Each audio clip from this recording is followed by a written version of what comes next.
Hello, friends.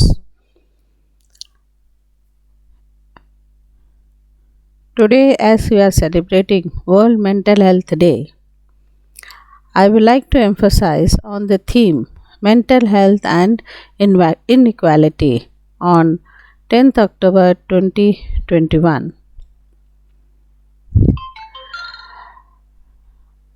This is what we celebrate the Mental Health Day in Institute of Mental Health and Hospital Agra.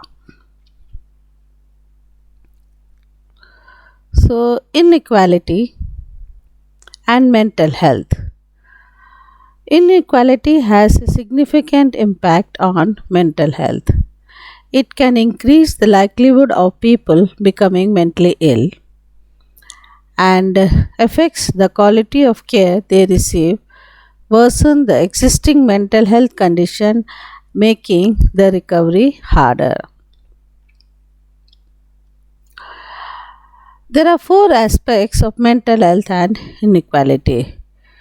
First, how increasing inequalities are negatively influencing mental health. How the global economic system allows profits to be made from people's mental health problem. How attempts to influence mental health are used to try to extend power, including in situations of armed conflict. And how effective responses can be taken to address these issues. Increasing inequalities and their influence on mental health.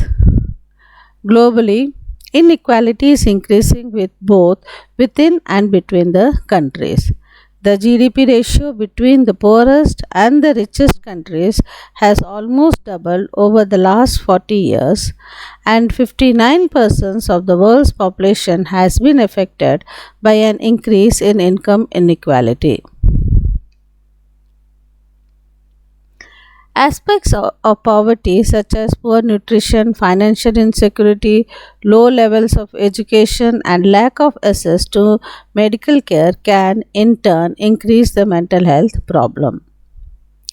Mental health is not only affected by inequalities, but inequalities are also deepened and exacerbated by the mental disorder.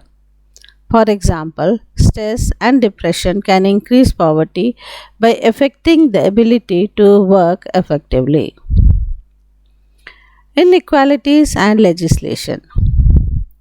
Inequalities among the wealth, profit, and mental health.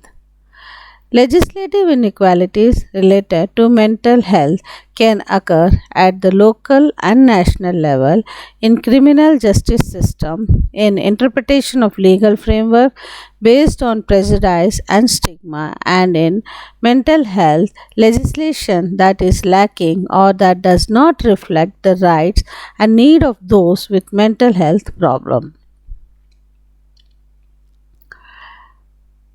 Second is inequalities and global employment. Global inequalities drive peoples to leave their home in search of an employment.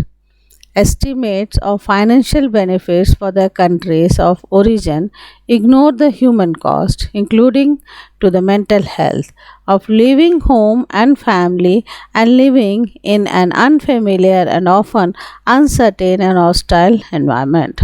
काम की नौकरी में इधर उधर जाते हैं लोग, तो अपना घर बाहर सब छोड़ के जब दूसरी जगह एक अनजान जगह में काम करते हैं, रहते हैं, तो उनकी जो मेंटल स्टेटस होती है वो भी उसमें भी इन प्रॉब्लम आता है. Inequalities in care. Global inequalities in mental health services are huge. Traditional healers have been and continue to be the mainstay of mental health care in many low income groups still today.